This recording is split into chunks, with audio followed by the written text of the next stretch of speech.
We're here live with Paula, and Paula's been through the 10-week perimenopause freedom formula, and she's kind of on the other side. And what's unique is I like people to hear what's happening after the 10 weeks. Okay. A lot of people go through programs, and then once they lose weight, they get better, all that stuff, then they wind up, the typical put it back on thing. So, Paula, how long past the 10 weeks are you now? Couple That's months? yeah, I was thinking like 2 months. Yeah, about 2 months passed. So Yeah. went through the initial 10 weeks. We're 2 months now after, and that's what we're going to talk about. But let's go back, first of all, and talk about just talk about a little bit about yourself first, your age, family, and what you do for a living. Let's start off with that so people get to know you. Okay. Age 56. Family, I've got 3 kids, 7 grandbabies, another on the way. Wow. And yes, and my husband and I had recently separated when I first joined. Okay. So tell me a little about where when that happened and we first started working together, uh, where what you struggled with and kind of what you went through and where you are now. So start off before we start working together. Where were you at mentally, weight wise, all that kind of stuff? Mentally, extremely stressed. Kind of it was, you could tell like everything had kind of changed my personality. Even someone at work had told me that when they first started working with me that I was like smiley and happy and outgoing, and that they saw that like I was more reserved and depressed Mhm. kind of. um so it's was not in a good place. And eating habits is kind of one of those where you know what to do, but putting it all together was where I think I was struggling more with the mental side of it than anything. Would you say the 10 weeks is a lot of mental work on top of physical work that we go through? Oh, absolutely. That was the best part. Yeah.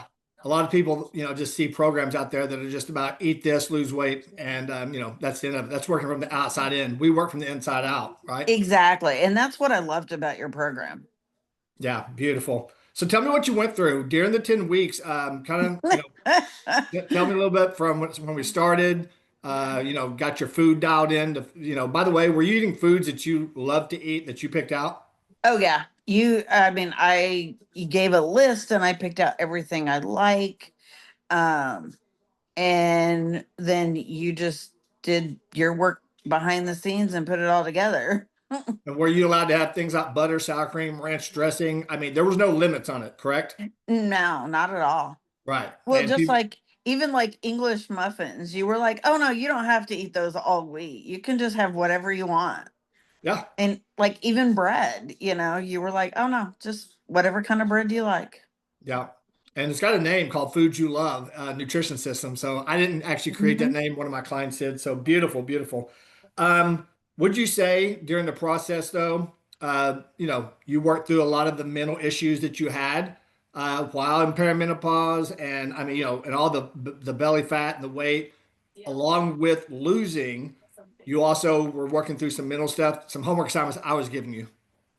Oh yeah. Well, and outside of like the homework stuff you gave me, the like I went through like I totaled my car, Mm. and so it was one of those where dealing with insurance is never fun. And then and just like the car shopping, and I stayed at my husband's house, and we just utilized his car because he worked graveyard, I worked day shift. And so I mean it was just, and then coming back to my place afterwards, and I mean it was just like a, a crazy turmoil. And and even like the physical stuff, I've gone through like an hip issue. that, my doctor tells me, 8 to 10 weeks by the time it's going to be completely better, which that's not long compared to some other things, but it's just one of those physical limitation things that you got to be careful of. Now, with that being said, Mhm. previously, if the system or the program you were doing wasn't sustainable, you would have thrown in the towel. Am I correct? Oh, yeah. Well, and the one thing that I really noticed was that with this program and getting like my blood sugar right, is that I was able to like keep taking the hits and Mm, be more mentally stable.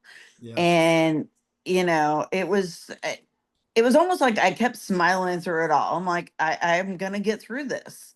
And I know everything you went through because we meet weekly. And Right. yeah, when you stabilize blood sugar and you've got the energy and the stress lowers by the way we make everything sustainable with your life. So, we're Mhm. altering around all this stuff based on what you're going through, which keeps you going and not quitting. And then you come out on the other side.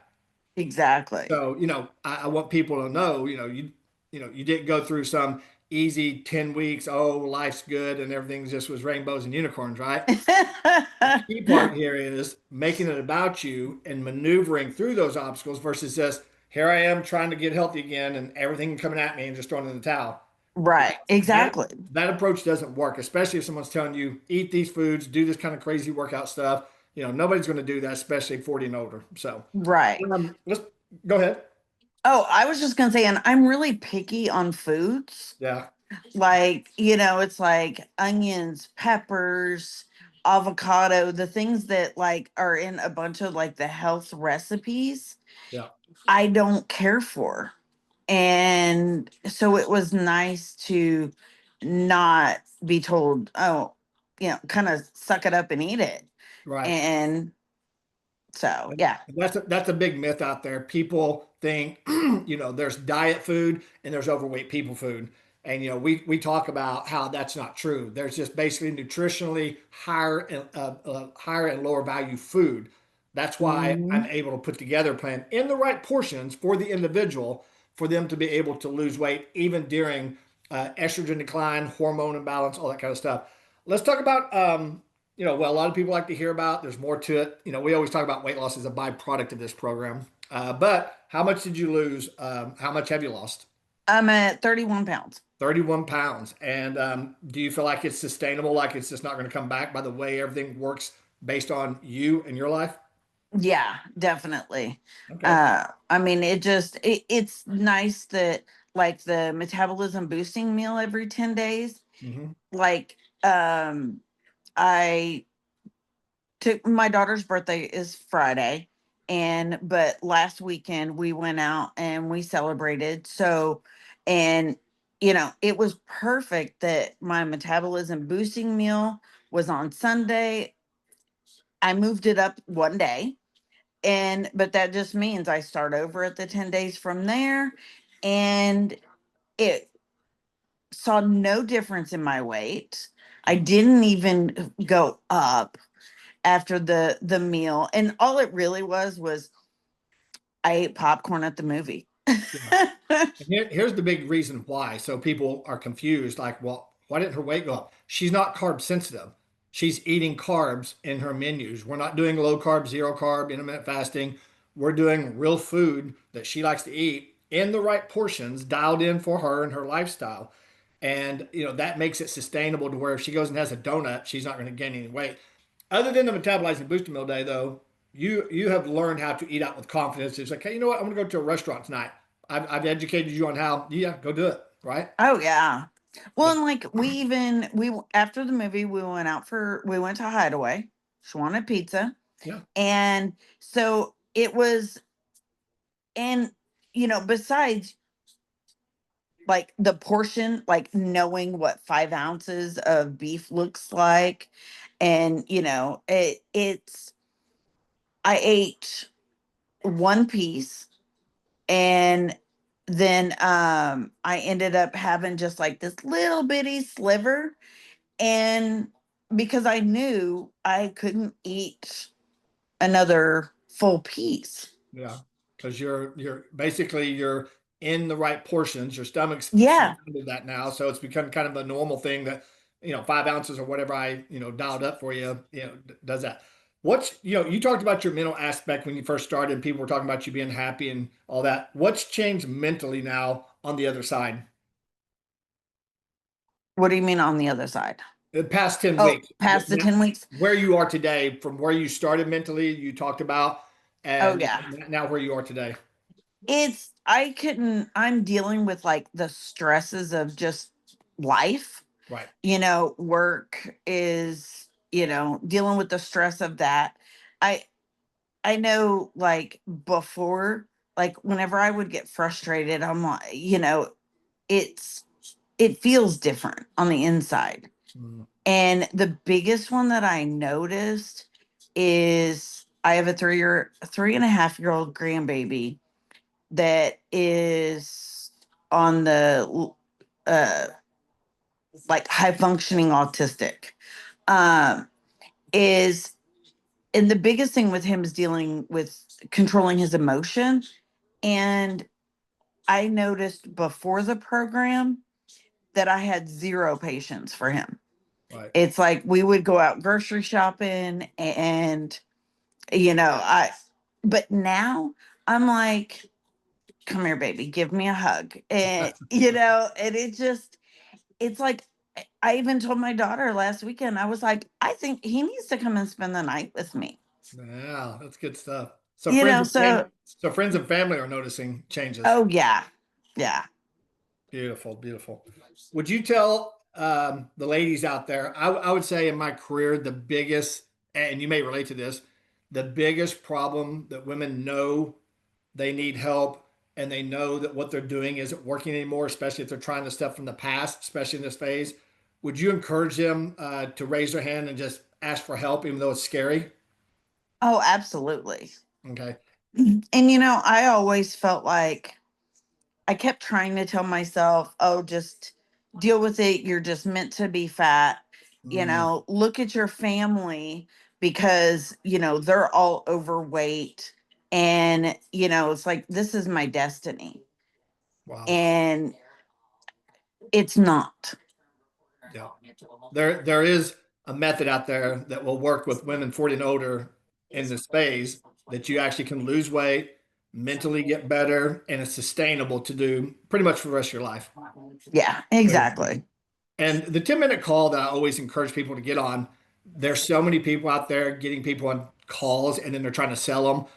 On a 10-minute call, truthfully, do I just talk about you and get some information and then we see where it goes from there without, we don't even talk about money.